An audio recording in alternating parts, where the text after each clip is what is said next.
good evening to all the viewers. My name is Vishal Yadav, and on this episode of The Pioneers, we have a very special guest. Today we have Mamta Mebin. She has played 4 tests and 40 ODI matches for India. She started her cricket journey in 1993 in a World Cup match, went on to play for India, and the last international which she played was in 2004. And that did not stop there. She also went on with the coaching stints and coached both Bangladesh as well as China women's cricket team. How did it all happen? We'll get to know more about her cricketing journey. How did it all begin for you? Take me through your childhood cricket days, those gully cricket moment days. Yeah, initially I was not interested as such in cricket. My cousins used to play, but I used to just watch them. It Uh-huh. was the 1983 World Cup which got me interested. Okay. That galvanized something within me, and I started to play at home itself. See, we couldn't afford anything much then. I used to have the writing pad and the paper ball. I used to make our maid throw it, and I used to play. Later on, my father made me a bat of the coconut branch, Yeah, yeah, chop it yeah. and make Yes. a bat out of it. Yeah. And I used to play. And then I used to play in school as well, because Hmm. I was in a, what do you say, school which was co-education. So I used to play Oh, with the boys a lot over there. okay. But I never knew that women played cricket. Hmm. Later on, my cousins came down from Bombay. They were very, what do you say, crazy about cricket. So they used to play every weekends. I used to Hmm. play. Hmm. It was one day, Hmm. I don't know if you're aware, Joseph, who happened to be our family friend. Hmm. He came home and he watched me playing on the street. Hmm. And he asked my sister, "Who is this girl? She plays pretty well." Then my Hmm. sister said that, it Hmm. is my sister. Hmm. Then he said, "I know where women play cricket. Hmm. I will take her." So he was the one who first formally introduced me, Hmm. to formal cricket, to Central College, where Hmm. Shanta, Kalpi, and the host of them were playing. So that was my first introduction. That was my ninth Hmm. summer holidays. Hmm. But then when 10th started, this place was very far off from my place. I had to take 2 buses to go there. And Okay. since I was in 10th, it was not practical, Right, for right. me to finish school, then take 2 buses and go. And Yeah. it was 10th standard. Yeah. So I just dropped it and I continued playing. Hmm. Later on, after in the 10th summer holidays, I went to Central College. There was nobody there. Nobody means absolutely nobody. I thought, okay, I've lost touch, and I just let it be. I just kind of lost hope. Hmm. Then I joined college. Hmm. In college, they called for a team. They said selections. We are forming a college team. Who was it? Then my heart sprung up, because I Huh. could reconnect myself. Right. From there, I played intercollegiate. That's when I again saw Shanta and all. For Okay. the intercollegiate, they had come. Yeah. And then I knew, okay, I had reconnected. From there, I joined their club and things like that.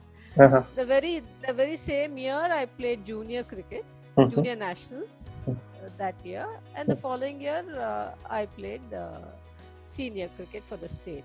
Hmm. So that started my journey as But such. And from there, it okay. was no looking back. Okay. Which year was this, ma'am, when you first got into your junior nationals and you started playing Junior nationals professional? was February 87. Okay. February 87. 86, I played the intercollegiates and all that. So Hmm. 87 February was junior nationals. Hmm. And the very 87, I think it was in Madras that we had our interstate Hmm. Hmm. in Chennai. Okay. Yeah, Okay. that was my first interstate I played in 87 itself.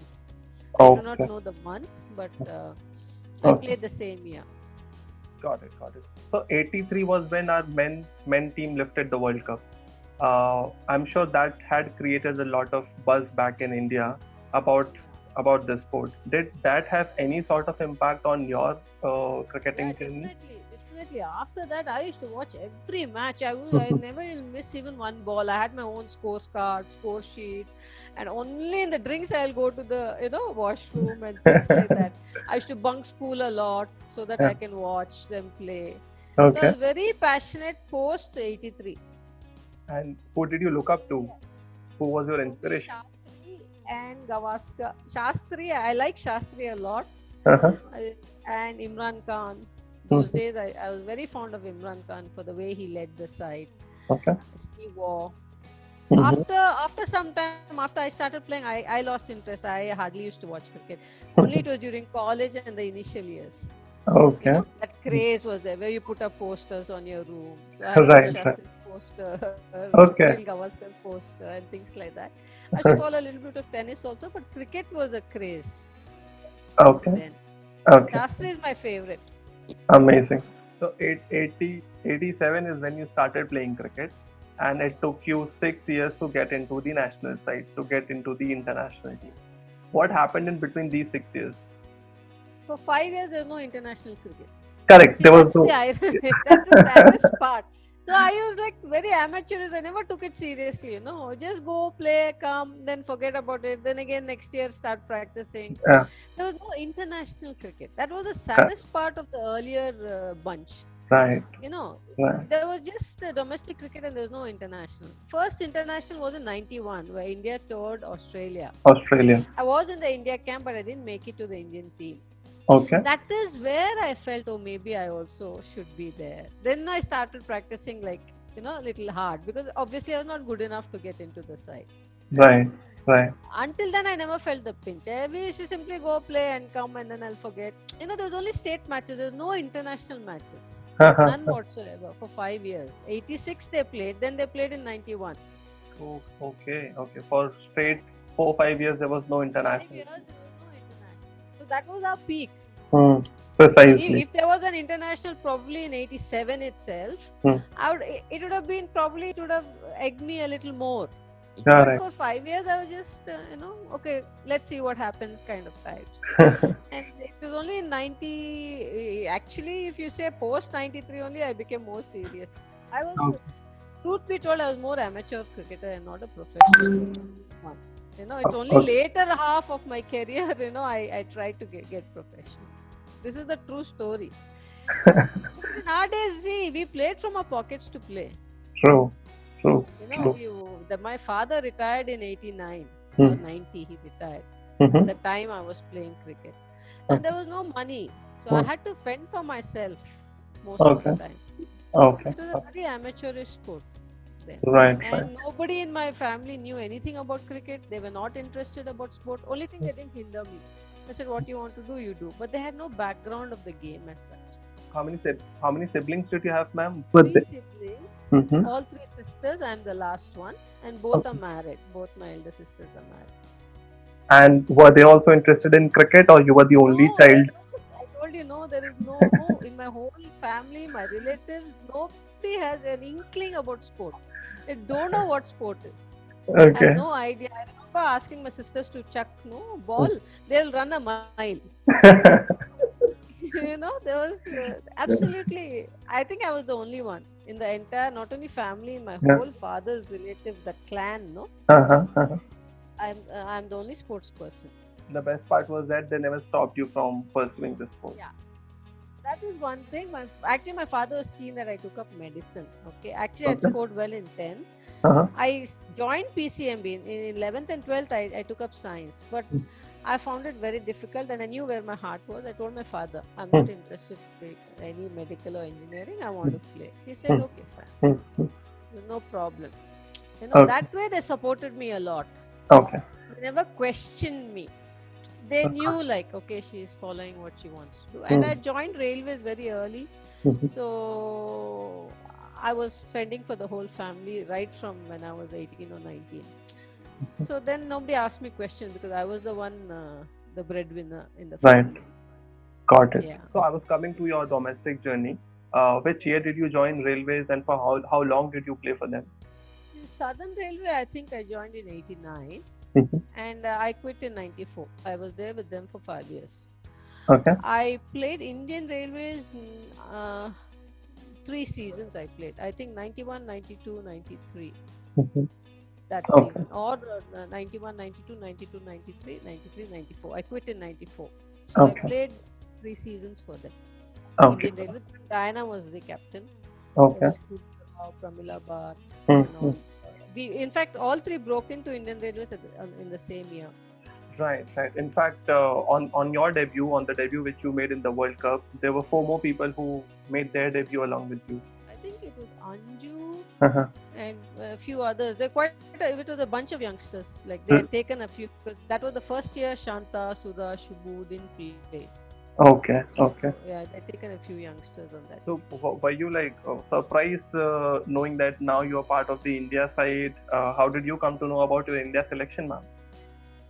Actually, I had a good season. I had a good domestic season. In the Inter Railways itself was good. Like Okay. I was playing for Southern Railway, and Southern Railway always used to be placed last. Hmm.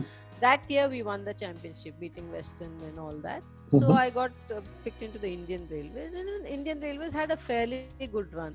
Hmm. I think I mostly got into the team. This is because I used to be a good fielder. Okay, okay, Yeah, I used to be a pretty good fielder. I think that gave me the edge. okay. But I had a good season with the bat as well. And I used to bowl too. Though I didn't bowl in my first stint for the Indian team. Hmm. And for a long time for Air India and Railways, I never bowled. It was only in my second stint I bowled a bit for India. Okay, okay. Yeah. Do you remember your first match playing against I West don't Indies? remember. That's the saddest part. I vaguely remember. I think West Indies was on a very, very grassy wicket. That much I remember, and I was very surprised to see the kind of grass on the wicket. We have not seen that, like a trough of grass kind of thing. Okay. That much I remember. I remember a little bit. I remember the room where we went and the bus we traveled. Aircraft when it took off the first time. That international flight was the first time I'm sitting in an aircraft. Right. I had not sat even in a domestic aircraft. Okay. Yeah. Okay. Yeah, so all those are there, and I vaguely remember, but I don't remember it as much as I remember my second stint. Okay, okay. Yeah. So when you came back, ma'am, you were very young. Secondly, that you had played you made your debut in the World Cup match directly.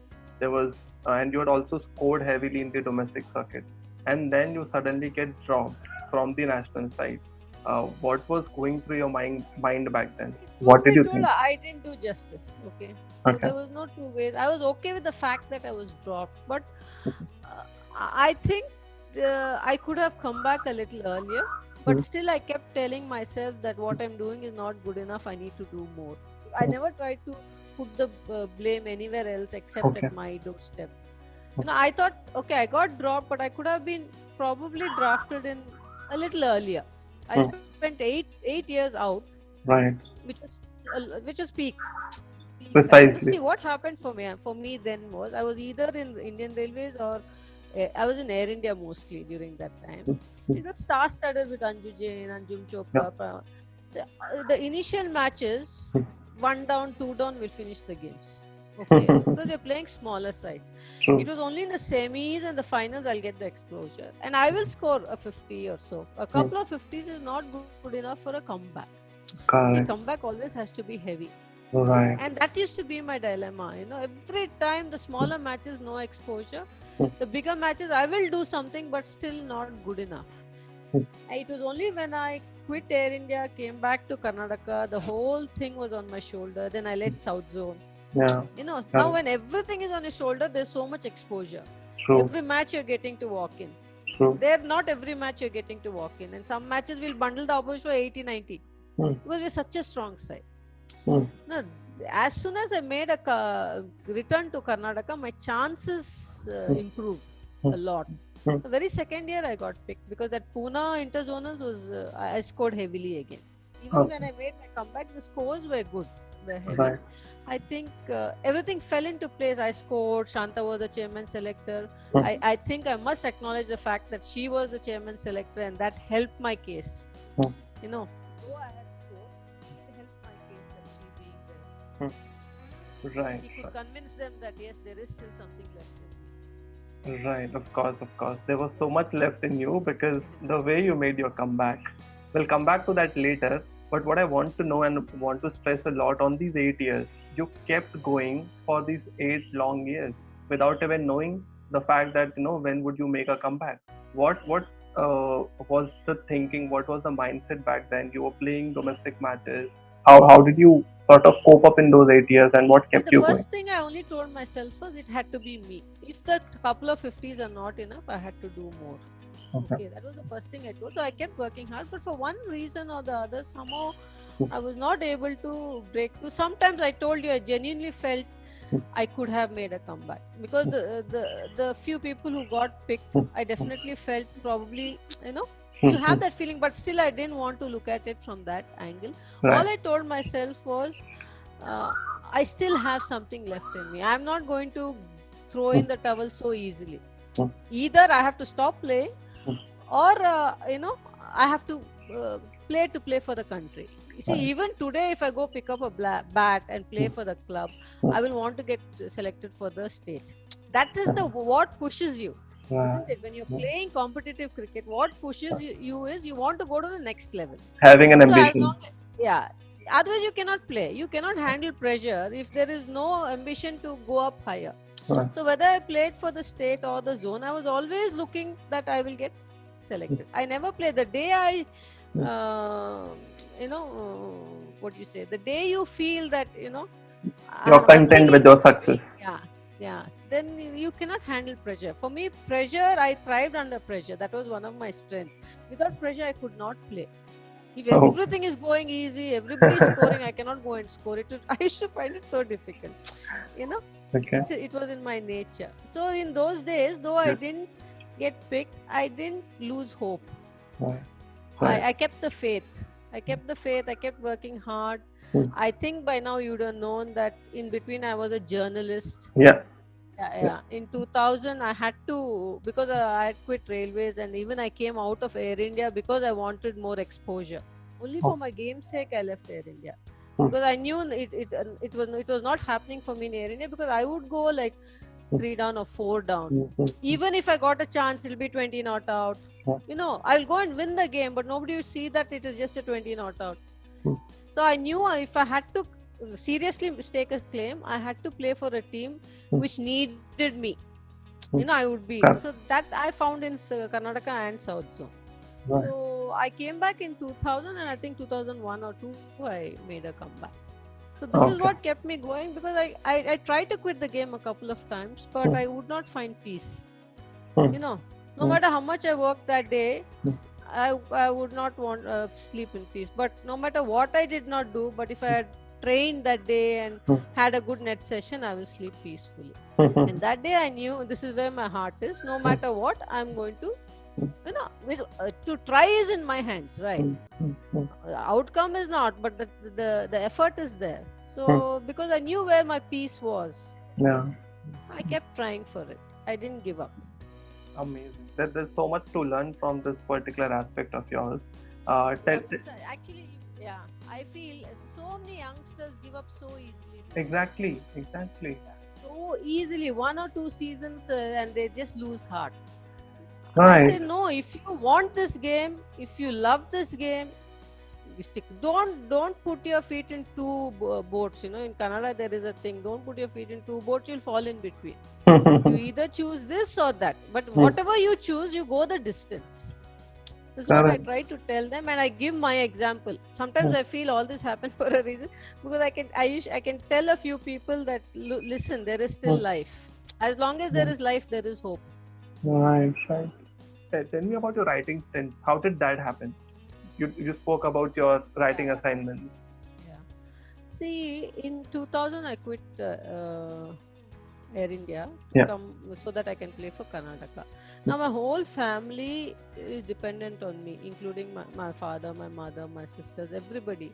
So where will the money come from? I cannot keep playing without earning money.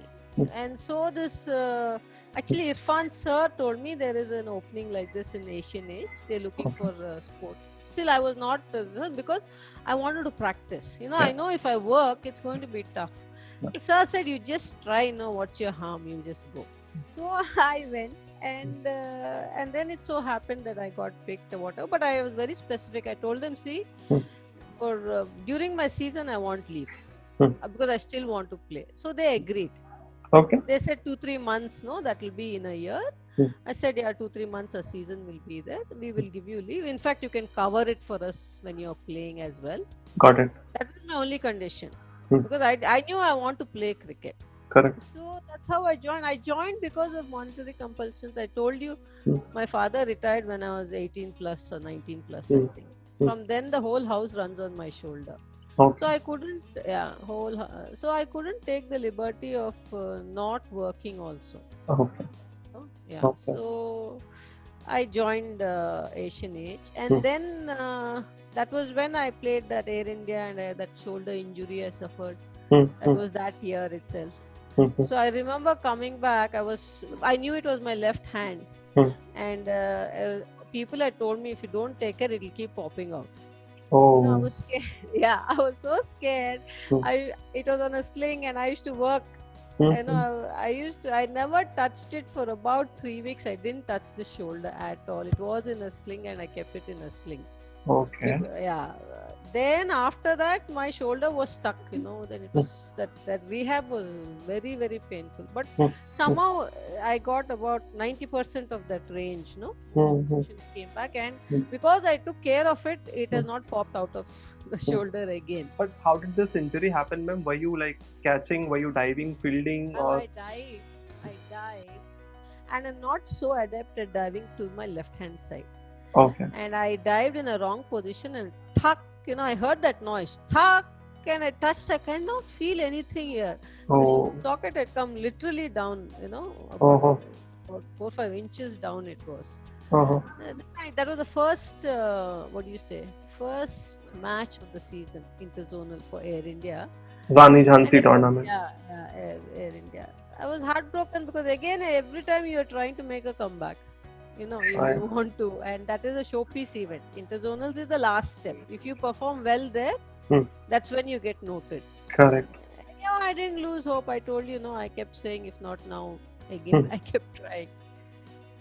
It's hard to digest now that at 30, I think you were 30 when you got this shoulder injury, and you were still not done. I mean, for you, giving up would have been very easy, right, at that stage? I told you I tried to give up this game a little earlier itself, but I couldn't. There was no peace in my heart. And since that was not there, I knew I couldn't give up this game until there was strength in my body. See, once my body gave way, then I can accept it. Okay, I can't no longer play. As long as there was strength in me, and I could move around as an athlete, I don't think I could have given up this game. Whether I made a comeback or not, I think I would have played as long as this body allowed me to play, because I was so attached to this game. There was no penny. Yeah, there was no penny for us. Sometimes my mom used to tell me, enough, how much you're playing, go join some job and earn something and keep for yourself. I'll say, no, ma, you don't know anything, you keep quiet. Okay, but were you satisfied with your writing assignments? The Asian Age, did they pay you well? Was it sufficient? Something bare minimum, not much. Something bare minimum, something to manage. I think in That's Cricket I was played well. See, that time there was a web boom, Right. Yeah, within 1 year I went in, because my editor went to thatscricket.com. He called me over there, and there by then I had written a couple of articles. So I think that boss, I don't know, he just read the article. He just read 2 lines and he said, when are you going to join? And I told him this, and they gave me a good package there. I got a good package, and more than anything there, they gave me leave. That was when I actually made a comeback. When I made a comeback, I was working for thatscricket.com. Okay. Yeah. So was the topics around cricket? Were you covering sports in general, or was it like... In Asian Age, it was sports in general. In thatscricket.com, it was cricket specific. Purely cricket. Yeah, only cricket. So that was nice, because in Asian Age I had to go do some hockey and football, and I didn't know anything. Then I used to watch some matches to hear the commentary. What kind of language lingo they're using. Precisely. Yeah, to describe the matches. I've covered a few football and hockey matches, I think. Okay. So I was very happy when I became cricket specific, because that is my area of interest. Right. So you performed really well when you joined South Zone. What I read is that in close to 6 matches you had got 6 50s to your name. You scored 6 in I think half only century. one match I didn't get a 50. That may have been the Air India game. I would have Okay. got. All the rest I got a 50, including railways. I Oh don't wow, remember now, but I only know in the Air India match I didn't get. The other amazing. matches, that is the other 4 zones and Hmm. railways. So the five, I would have got 550s out of 6 games. Great, great, great. One was chasing 244 Oh against wow. Zone. The previous day there was a small altercation, with the coach, and I said, "Don't worry, you want us to win? No, we'll win." And there they put up. Jaya scored. Gulshan scored century. Jaya got a good 60, 70. I don't know how much she got. They put up 244. But it was Okay. such a batting beauty. Yeah. We ended up chasing it and we won. So that was really good. Oh, lovely, lovely, lovely. Yeah. Yeah. And then selectors or anybody couldn't take their eyes off. Yeah, I think the performance was strong, but Yeah. still I'm saying the fact that Shanta was chairman selector helped. Okay. Because if somebody wants to ignore you, no matter what, they can ignore you. If I don't know if that is the case, but if that was the case, I think it helped. It helped that she was there, and it also helped that I scored. Because earlier to this also, she was the chairman selector, and I never got picked because I didn't score. Right. Yeah. So, but in her tenure, one of the seasons I scored heavily, and that helped. Amazing. The scores did make a statement, and you were back in the Indian side again. This was against England, right? They were touring India, right? So tell me about your comeback match. I remember very well.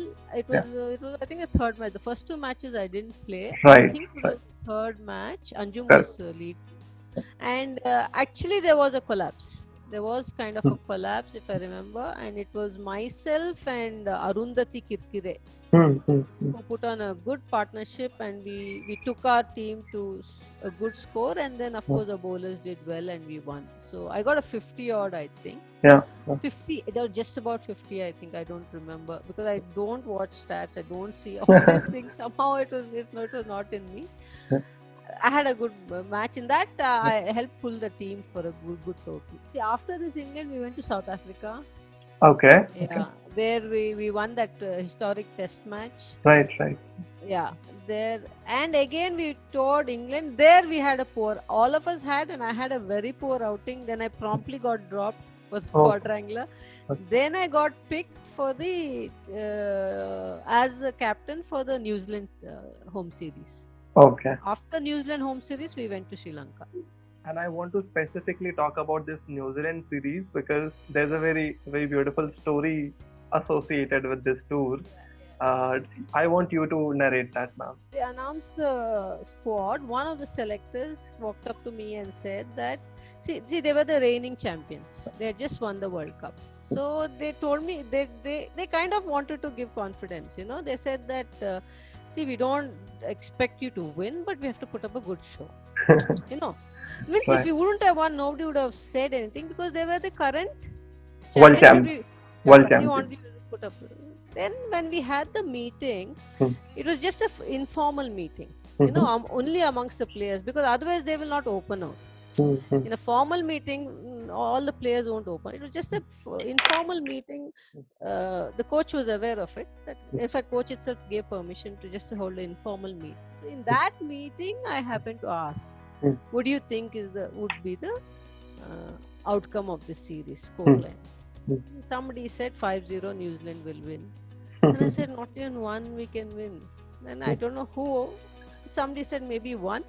I think finally Neetu finished it saying, yeah, maybe we can win 2, but New Zealand will win the series 3-2.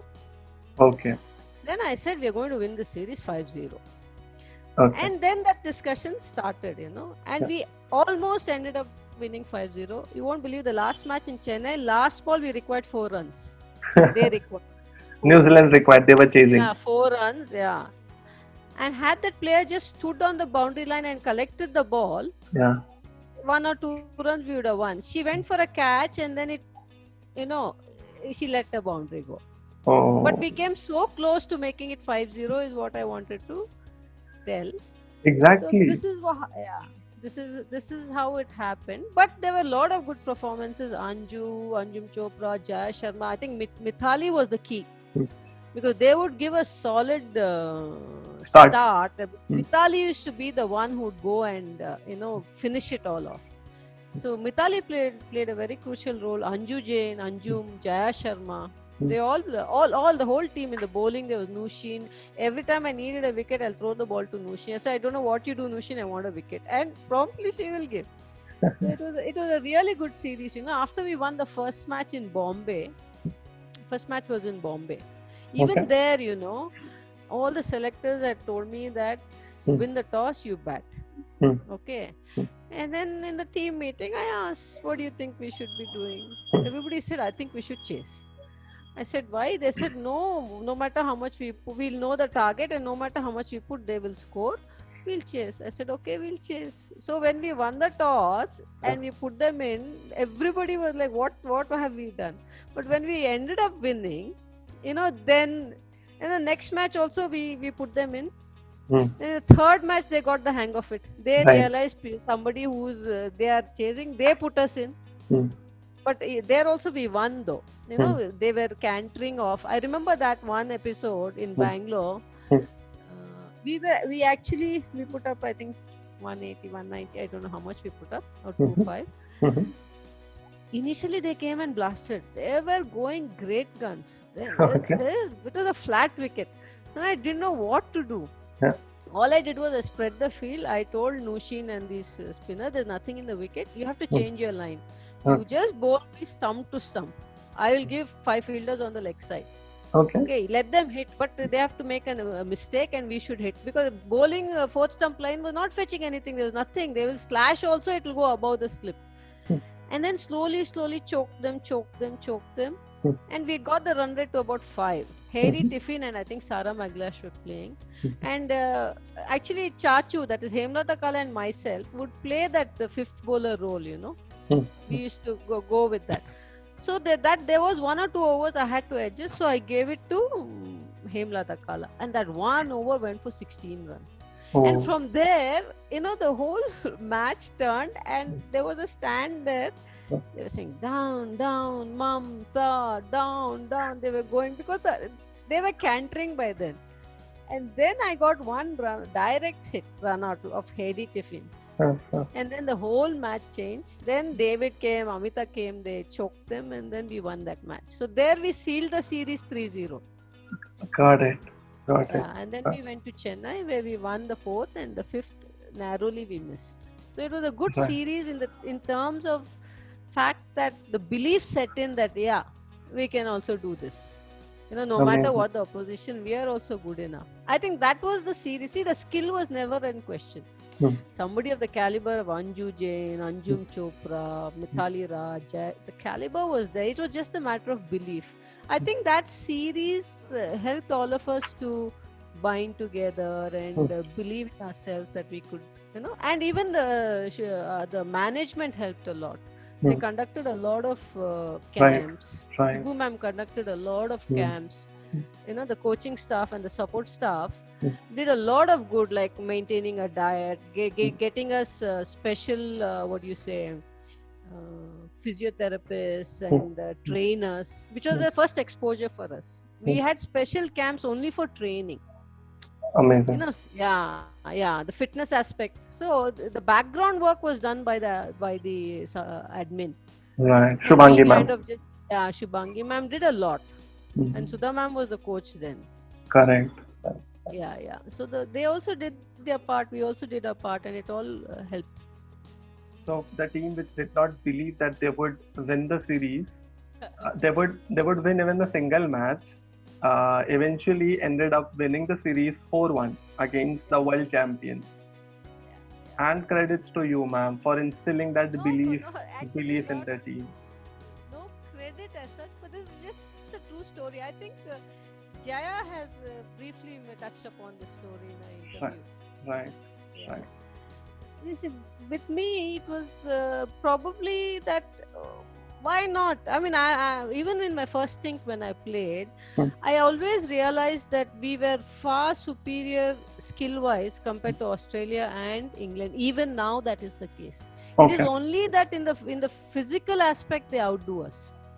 See, where there's 2 runs, we will take 1. and where there is one run, they will take two, and eventually we lose the game by 10-15 runs. But skill wise, we were far superior. They also were good, but not as skilled as we are.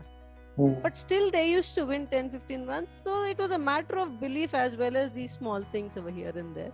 And now, of course, India is in a different plane. Having beaten, we beat Australia very regularly. True. And England too. So, yeah. Going back to your comeback. So this tour happened, New Zealand tour, and after this only there was West Indies touring India, and India won 5-0 against them. Right.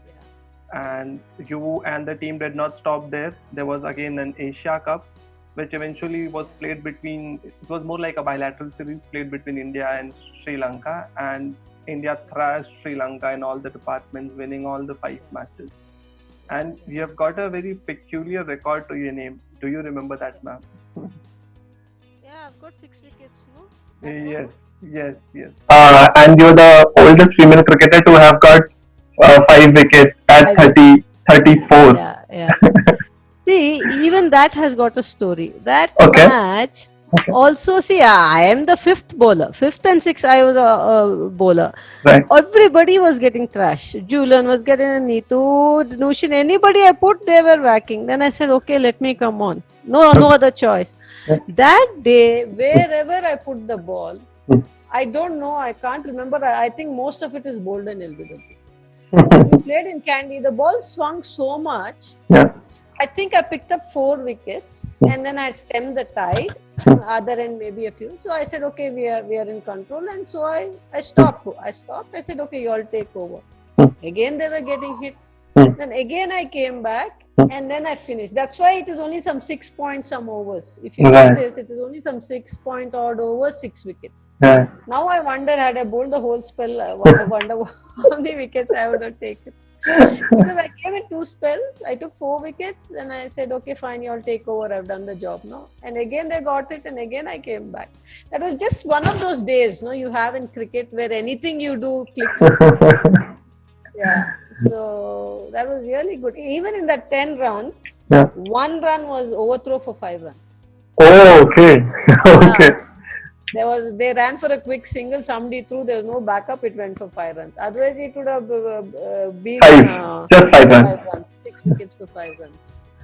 Wow, that would have been such a record. But never mind. This still is a huge record. At least it's a national record that needs to be broken. I'm sure. In terms of runs, wickets, I think somebody has taken. So this Sri Lanka tour happened. We won the series 5-0, and then let's come back to which again eventually became your last international series, which is the Australia. And there was 7-match ODI series. Yeah. You played the first 5 ODIs. And then you handed over the captaincy to Mithali Raj. Yeah. Tell me about this particular tour, ma'am. Actually, see, that tour, I was not in form. Again, I was out of form, and it made no sense for the captain not to be in form. And it was against Australia. Though we had won 1 match, and there were a couple of matches which were very close. It could have gone our way if a few things some catches got dropped, and then otherwise we would have actually been on top then. But since I was not in form, I thought it best that Mithali takes over. You see, there was pressure. It was not like I just said, there was pressure because I was, as a captain, I was not leading from the front. That was the fact. And Mithali was a prime candidate. Actually speaking, when I got the captaincy also, it was only because Mithali was not ready as such. Had Mithali been ready, probably I would have, as a comeback, I didn't want to genuinely come back as a captain because the double pressure. Right. As a captain, even you making a comeback, you want to come cement your place, then take captaincy. But captaincy was offered to me, and I knew that was my only chance to come back. If I refused the captaincy only as a player, maybe they would not have taken me. There was a need for a captain. Since they felt probably Mithali was raw. Way too young. They were looking, they were looking for another captain. Okay. Since that was the scenario and the thing, I took it up. Okay, so Okay. and since I was not doing well as a player, though I was doing well as a captain. If you go and see the captaincy record, is pretty healthy. Right. But but as a player, I was not up to the mark. So that pressure was there. Then I said, okay, it's probably time, and hence Mithali took over. But that time I was injured. You know how it works. Right. And in a year's time, there was 2005 World Cup, and everybody, the entire Indian team, right from 2002, 2003, was preparing, was gearing up for the World Cup too.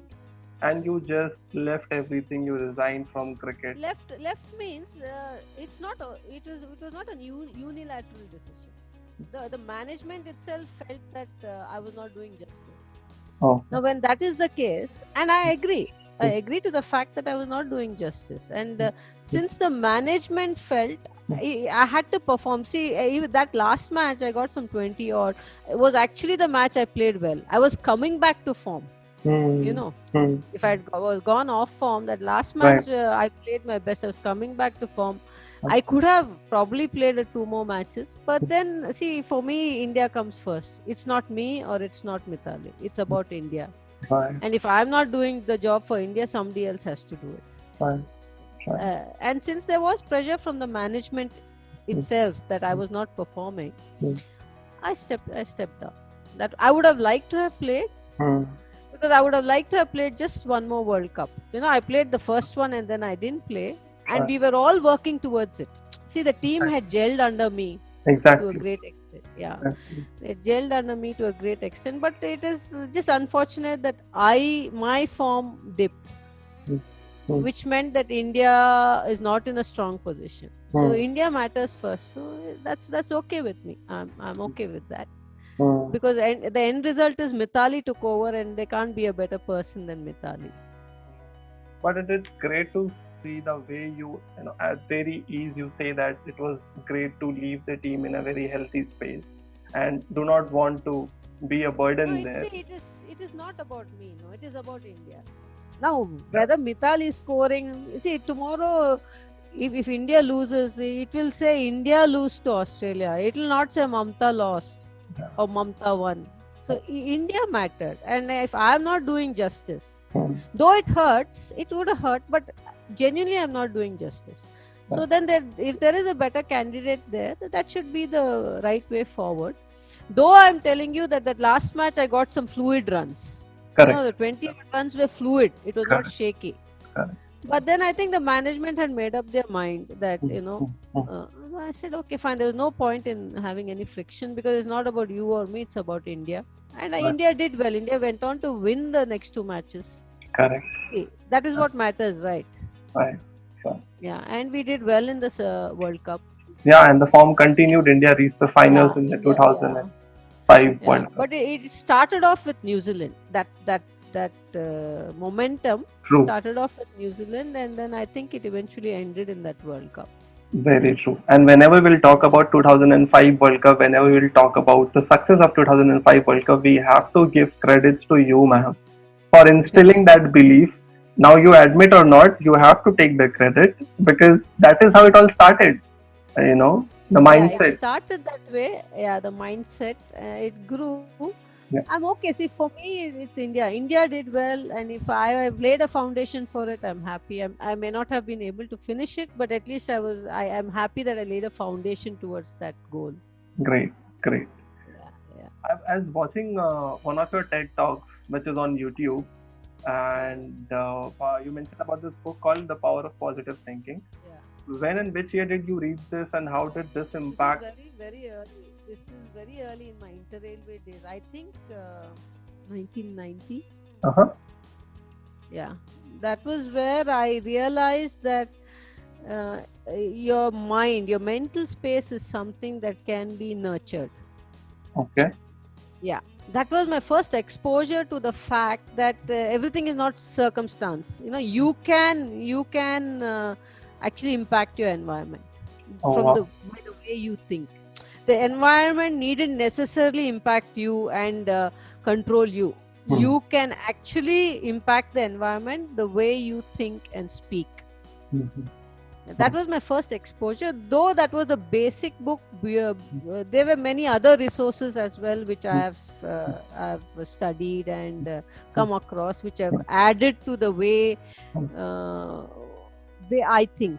Right now I'm in a space where God bless, nothing upsets me, nothing can shake me. I can just dust off things like this. Wow. I've got into that space, and thanks to cricket. Okay. It's just thanks to cricket that mental space is in a space where I know that end of the day, no matter what happens, you can be better than that. Okay. Because that innate ability is given by your creator, by nobody else, and it is in each one of us. True. You just have to dig deep to draw it out. It is all within. Nothing is outside, everything is within. And if you can dig deep, if you can know how, if you have the tools, so this it's called positive mental attitude. If you have the right tools, you can draw from within, and you will gain all the strength that is required for us to face the world, because we all know we are not living in an ideal world. We have challenges every day, even to today. The challenges are varying, though I'm now in a very good space. Every day there are many challenges that come our path. Right. That's because that's the way the world is. Negativity comes uninvited. You don't have to invite it. It is there. Positivity is the one that we need to nurture. How to, and once you develop the mental pathways become stronger and stronger, then there will come a time where you will be able to dust off negativity. Right. I think I can confidently say I'm in that space now. Lovely. Thanks to sport. And okay. Apart from sports, what do you think has impacted your positive ecosystem, I would ask? I'm a very spiritual. I wouldn't say. I believe in the spiritual. Let me put it that way. My faith in Christ is very, very strong, and in the Bible itself there are a lot of positive verses, which effuse positivity. So I draw my sense of strength even from the scriptures. Amazing. Like I memorize a lot of scripture which are related to day-to-day activity. Day-to-day living, which have a very positive thing. I've learned a lot from the Bible, truth to be told. But I combine both. See, we cannot be so spiritual that we are no earthly good. We are living in this physical world. True. Isn't it? So it's a good balance. It should start with the spiritual and flow into the physical. That's how I look at this thing, You can't get only spiritual, or you can't. There's an imbalance. If you can start by being spiritual, then if you can allow that spirituality to flow into the physical, that's the ideal state to be, I feel. Okay. And with the very same positive attitude, you went and started your coaching stints, and one was against China, I clearly remember, and then Bangladesh. Tell me about these two tours. Tell me about your coaching assignments. China was a totally out of this world challenge. It was. I'm telling you, when I landed there, I was like, God, where have I got myself into? I was shell shocked. It felt like a different planet when I landed there. Okay. Firstly, the way nobody knew English. See, that was the toughest part. Right. No matter what language, food, though I'm a carnivore, I can eat anything. I found it difficult there, because sometimes they'll just boil. They won't put anything. They'll just boil and give the food. And they use all these weeds and things like that, which is very smelly, very pungent. It was. So initially it was very tough. And the challenge there, more than all these challenges, the toughest challenge was I had to prepare literally a club side level. Their level skill sets were clubbish, club cricket level skills. Amateur, very beginner. Yeah. few, but there were maybe 3 or 4 who had international exposure, who had some level of skill, but some used to be so raw. No, they'll just lift somebody from volleyball and bring them here, somebody from athletics and put them here, somebody from baseball and put them here, and I have to start from grip and stance. Okay. And can you imagine, my first assignment was within 3 months, Asia whatever in Malaysia. Uh-huh. Okay. So can you imagine? And that also what, T20 cricket. Okay. So see, what I did there was, because it was T20 cricket, no, they were only being taught to play square. When a good ball comes, they don't know how to face it and they will get out. So what I did was, for about 1.5 months, I just suspended nets, because they had no strokes. They were just looking at the ball and swinging at it. There was no. And then I 4 strokes I drilled into them. That was the front foot defense, back foot defense, drive, front foot drive, back foot drive. This is the basic pillar. Around this, once they have this, then I can add the other shots, because these are the 4 shots required to keep the good ball off. If you can't see, if you're only going to go to a battle with a sword and you don't take your shield, you may not require your shield, but you may use the sword all over. There may be 1 stroke you may need the shield. If you don't have that shield, what is the point of wielding your sword? Correct. Is it not? Yeah. So that shield, not that it is T20, I didn't want them to be defensive, but I wanted it in their armory. So that if a time comes that even for 1 or 2 balls, somebody is bowling very well, she's taken 2 wickets, 3 balls, you have to survive. You have to have that skill, no? True. Beautiful. Yeah. So I had suspended. You won't believe it. We had 2 sessions, morning 3 and afternoon 3. I will go 1 hour, 2 hours early morning, 6 o'clock. I'll take some student and do the throwdowns or bowl. Fortunately, there was one bowling machine over there. They don't even know what is swing. What is swing bowling, how to play swing bowling. So all these basics I drilled for about 1.5 months. And they had not faced any spinners, all these things. I only used to bowl spin. I used to bowl, and then later we developed 2 spinners over there. Then after that I got them to the nets. Though it would take some time, I knew it would take some time. The results may not come very quickly. I was willing to give them that time, because once the foundation set, then the graph will rise quicker. So towards the Asian Games, they really become good. Okay. They walked up to me and said, that they look like cricketers. They had walked up to me and said, even the men were playing alongside, Right. They walked up to me and said, these girls look like cricketers. Amazing. Because I started from that basic. That was the challenge for me. There was no ODI for me to train them to. I had to train them to the T20, and they don't have the basics. See, though T20 is a fast game and you can't defend all the time, you need that basic structure around which the other strokes evolve. Without that base, you cannot teach T20 cricket if you don't have the basic. So that was the challenge for me. Apart from language, I'm telling you, the first 2 months was very tough. I used to cry sometimes, because when I'm on the ground, it used to be okay. I'm some action, something I will do, and I will communicate to them. When I have to come to the room, all the channels are Chinese. Not one foreign channel was there. What I say? Okay. And there's no student I can communicate with. So though there were people, there was nobody. I used to spend at least 15,000-20,000 only to make phone calls. Because I can't survive otherwise. I have to speak to somebody. See, as a human being, that is where I required. We are by ourselves nothing. We are our network. Whoever our network is there, that is our life. And when that was cut off, it was difficult. Then after 2-3 months, I started picking the language. I used to speak in monosyllables, little. The girls used to come and teach me. I also purchased books. Then towards the end, I could make even sentences. And I would catch what they would speak. Then they used to say, don't speak in front of madam. It is very dangerous now. But now I've forgotten. I got to that stage. After 6 months, it got easy.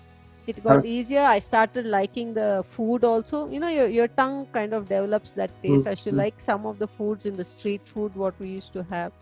I used to be more comfortable going to the stores at least. Once I learned how to speak.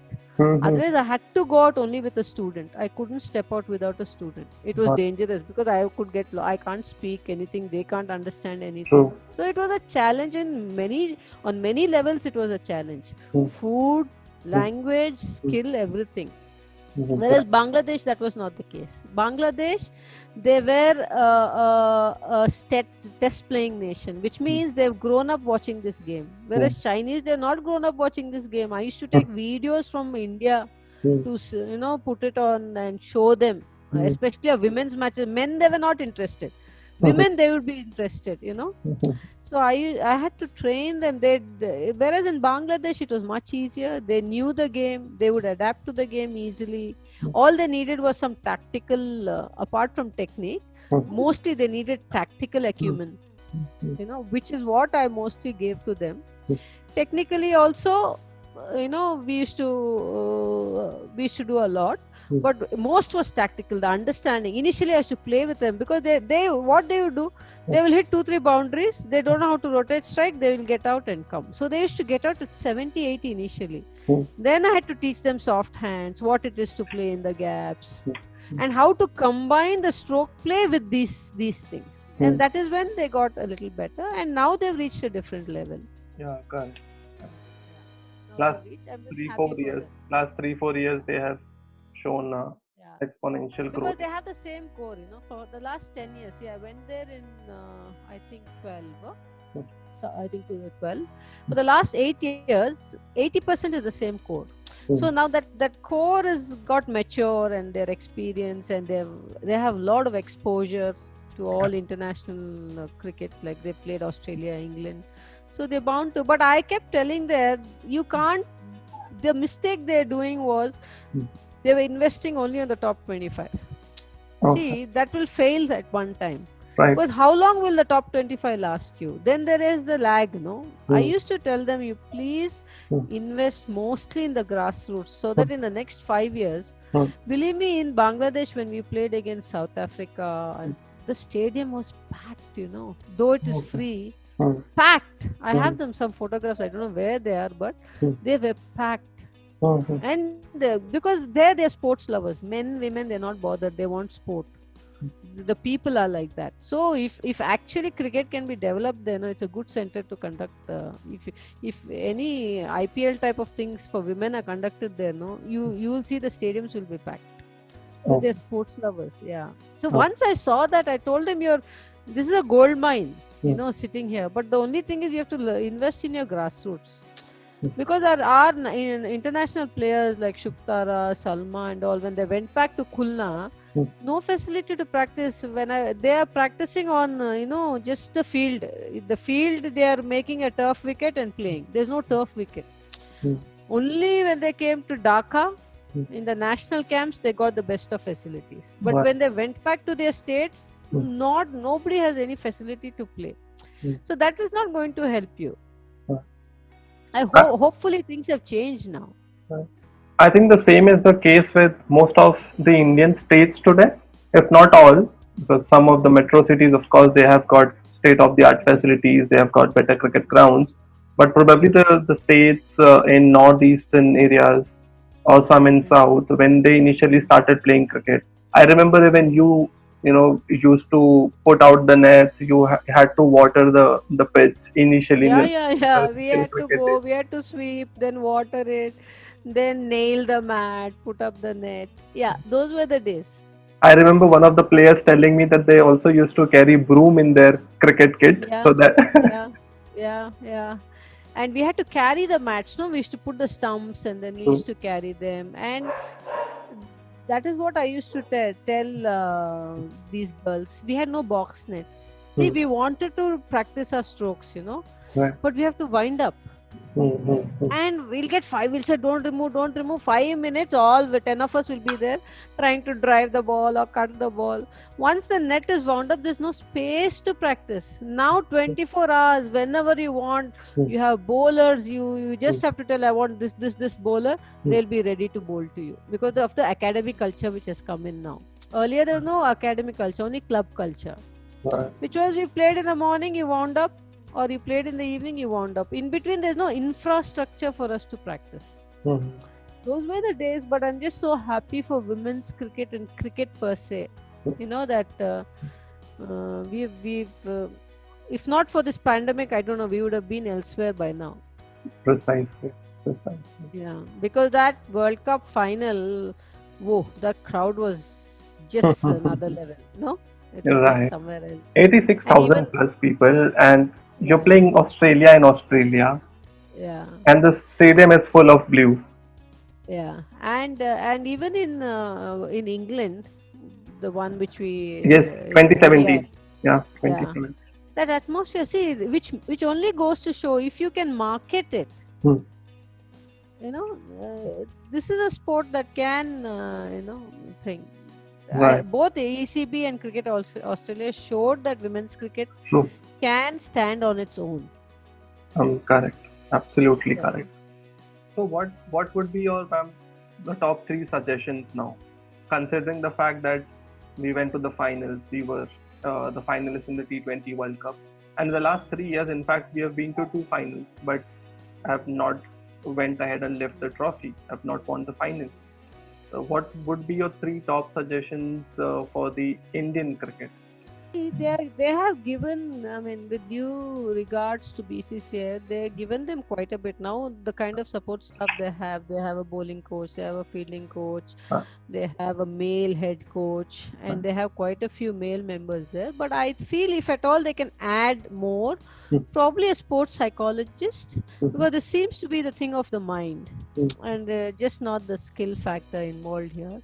Probably one of that can be that they can have a sports psychologist. One, two, probably play more matches. See, like for instance, when we came back from England, after that high, for so many months we didn't play. We didn't cash in. Exactly, 7-8 months there was no tour. Yeah. So that is where I feel BCCI can do a little more.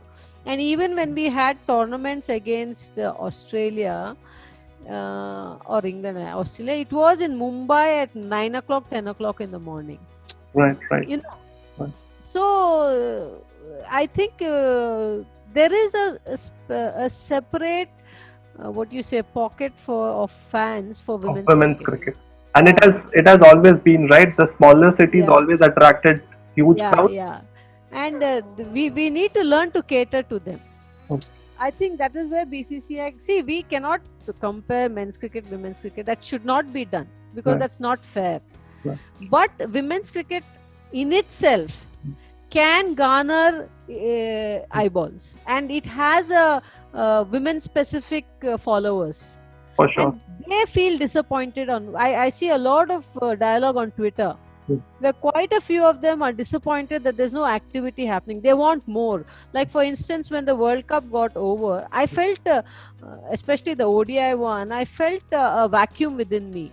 I was not watching men's matches. However good they were, I was following women's match. And it had special interest for me. And I felt a lack, like me, there may be many people. Right, for sure. So that is the second thing I feel that BCCI should do. Along with that, make them play more often and cash in on the popularity that they, even here, barring the final, they had done a lot of good in Australia. Right. So unfortunately, the pandemic, and now if you see, England is playing. Correct. And West Indies is playing, but we are not playing. So somewhere now, I don't want to blame, but it is a natural disaster, you can say. You can put it in that thing. Right. But earlier we can get over this, it will be better for us. I feel one is the sports psychologist, if they can, because all the others, I think BCCI has done for them, no? Correct. Like there's a spin coach, there's a fielding coach, there's a bowling coach.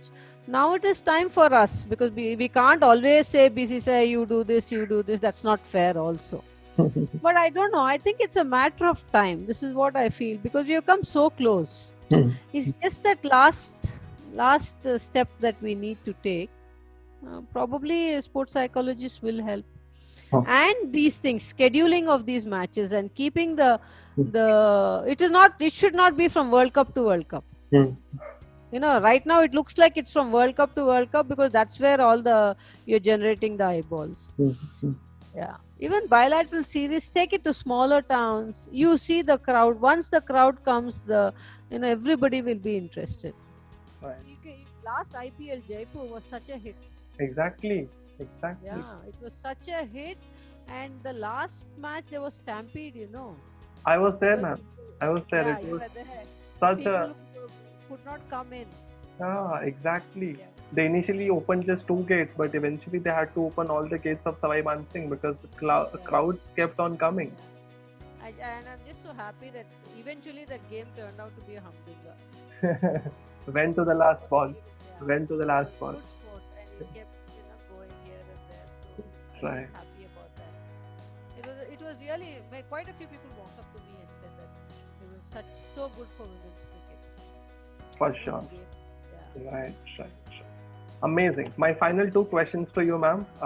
Again, there's so much that we can dig into and sort of learn from your cricketing journey. But we want to keep it short for the viewers. Final 2 questions. One is that what does the future now holds for Mamta Mebin, ma'am?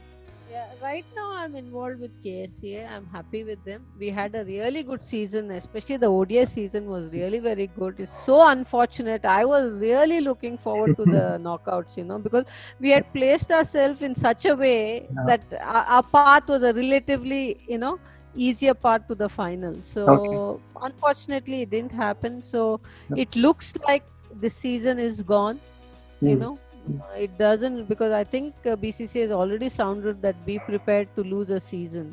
Yeah. If that happens, we'll have to prepare for the next season. We had some Zoom meetings recently, with all the players to get a hang of what's going on and things like that. Would like to take this opportunity to build them and take them further. I feel this exposure now we had. See, last year was the first year we were playing in the elite. Last 2 years, ODI it was our first year, and we played Railways, Bengal, playing the big teams. In fact, we beat Bengal. I think the belief in Karnataka itself is at a different level now, because they know that we are up there. We have a few loose ends to tie, and we need to go up a little bit. But I think the belief is now there that we can achieve much more. So I'm looking to cash in on this and build. For that, we need to get back to cricket, and I don't know when that is going to happen. But when it happens, I would like to build on that and take Karnataka. I want Karnataka to be the best in the country. There are no two ways about that, and I know we can be, because we came even Railways, though eventually it was different. Initially, we did rattle them. It was a few things here and there. So I think we have a good core, and with Veda now being in the fold for us, we are a really good unit.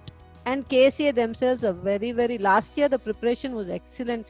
Whatever we asked, they gave, like open nets. We played about 15-20 practice games. Oh, amazing. So KSCA is very helpful that way, and they are promoting women's cricket as much as they're promoting men's cricket. I won't say as much, but they're giving us. They want to.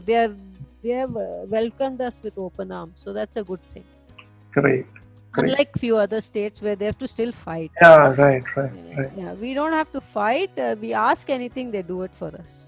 The girls, of course, have made sure that they also give their best, and also the result-wise, it has proven, it has shown.